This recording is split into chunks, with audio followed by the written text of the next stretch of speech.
Assalamualaikum warahmatullahi wabarakatuh. Hai sahabat literasi, bagaimana kabarnya hari ini? Semoga kita semua dalam keadaan sehat dan selalu dalam lindungan Allah. Hari ini kita akan mempelajari KD 3.3, yaitu mengidentifikasi unsur pembangun karya sastra dalam teks cerita pendek yang dibaca atau didengar. Untuk lebih jelasnya, simak pembahasannya berikut ini.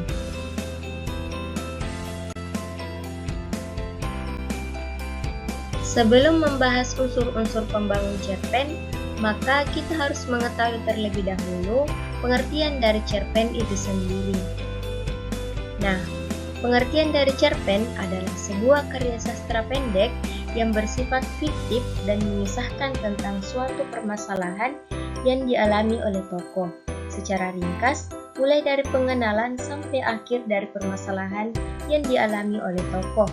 Pada umumnya, cerpen hanya mengisahkan satu permasalahan yang diambil oleh satu tokoh. Selain itu, cerpen hanya terdiri tidak lebih dari 10.000 kata. Hal inilah yang membuat cerpen dapat selesai dalam sekali baca atau satu kali duduk.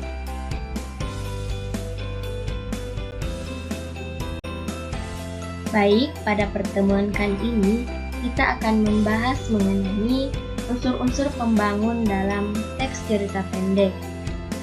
Nah, unsur-unsur pembangun dalam teks cerita pendek itu ada 7.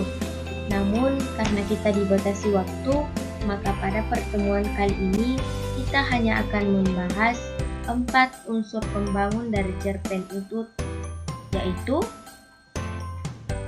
tema, yang kedua tokoh, yang ketiga penokohan, dan yang keempat latar. Unsur pembangun cerpen yang pertama yaitu tema. Tema jarang dituliskan secara tersurat oleh pengarangnya. Untuk dapat merumuskan tema, kita harus terlebih dahulu mengenali rangkaian peristiwa yang membentuk alur cerita dalam cerpen itu. Dengan kata lain, tema merupakan ide atau gagasan dasar yang melatar belakangi keseluruhan cerita yang ada dari cerpen. Semua persoalan dapat dijadikan tema, misalnya politik, kekuasaan, kesetiaan, dan sebagainya. Dalam mengidentifikasi tema, kita memerlukan konsentrasi dan penghayatan secara menyeluruh untuk menemukan unsur dari cerita itu. Terdapat berbagai macam tema yang dapat kita pikirkan, di antaranya kemerdekaan, peperangan, percintaan, pertemanan, dan lainnya. Unsur pembangun cerpen yang kedua yaitu tokoh. Tokoh merupakan pelaku atau orang yang terlibat di dalam cerita pendek. Ada 4 jenis tokoh yang digambarkan dalam cerpen. Antara lain, yang pertama protagonis, yaitu tokoh yang menjadi aktor atau pemeran utama dan mempunyai sifat yang baik. Yang kedua, antagonis. Tokoh ini juga merupakan pemeran utama yang menjadi lawan daripada tokoh protagonis. Tokoh antagonis memiliki watak yang negatif, seperti iri, dengki, sombong, angkuh, congkak, dan lain-lain. Yang ketiga, tritagonis, yaitu tokoh yang menjadi penengah dari protagonis dan antagonis. Tokoh ini biasanya memiliki sifat yang arif dan bijaksana. Kemudian yang keempat, tokoh figuran, yaitu tokoh yang merupakan tokoh pendukung yang memberikan tambahan warna dalam cerita.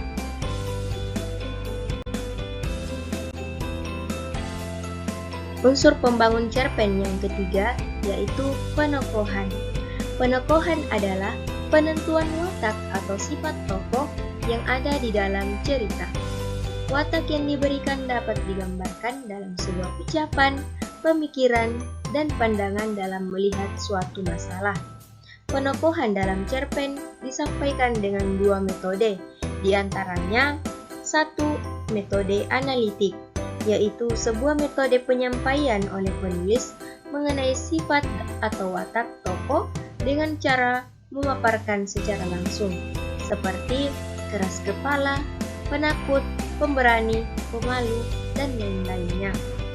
Kemudian yang kedua, metode dramatik, yaitu sebuah metode penyampaian sifat tokoh secara tersirat.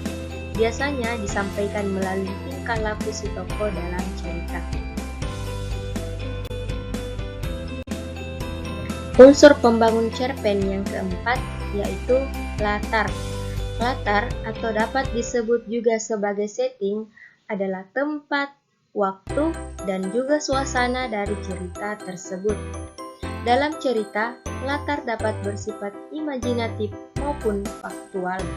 Latar berfungsi sebagai pendukung peristiwa-peristiwa yang akan terjadi dalam cerita tersebut. Penjelasan mengenai 4 unsur-unsur pembangun dari teks cerita pendek. Untuk 3 unsur-unsur pembangun dari teks cerita pendek akan kita bahas pada pertemuan selanjutnya. Semoga dengan adanya penjelasan mengenai 4 unsur-unsur pembangun dari teks cerita pendek yang meliputi tema, tokoh dan penokohan, serta latar dapat bermanfaat dan menambah wawasan bagi kita semua. Saya ucapkan Assalamualaikum warahmatullahi wabarakatuh.